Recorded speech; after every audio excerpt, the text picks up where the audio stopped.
ପ୍ରଶ୍ନ କେଉଁ ଦେଶରେ ସ୍ତ୍ରୀ ଲୋକମାନଙ୍କର ନିଶ ଓ ଦାଢ଼ି ଉଠିଥାଏ?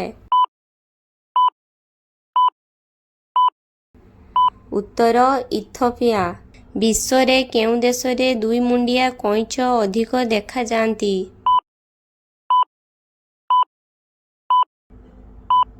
ଉତ୍ତର ଆମେରିକା। କେଉଁ ଜୀବର ରକ୍ତ ନୀଳ ଅଟେ? ଉତ୍ତର ଝିଣ୍ଟିକା। କେଉଁ ଜୀବ ପାଟିରେ ଚାଲେ?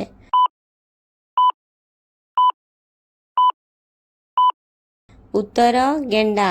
କେଉଁ ଜୀବ 100ଟି ଶବ୍ଦ କରେ? ଉତ୍ତର ବିରାଡ଼ି।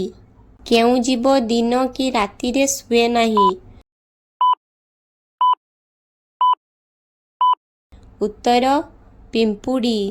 କେଉଁ ଜୀବ ଛିଡ଼ା ହୋଇ ଶୁଏ?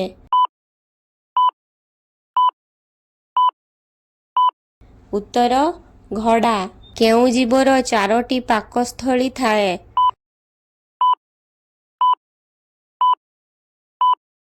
ଉତ୍ତର ଗାଈ।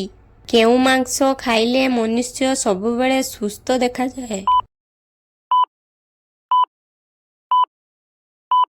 ଉତ୍ତର କୋଚିଆ। କେଉଁ ପକ୍ଷୀ ଅଣ୍ଡା ଦିଏ କିନ୍ତୁ ଛୁଆ ଫୁଟାଏ ନାହିଁ? ଉତ୍ତର କୋଇଲି।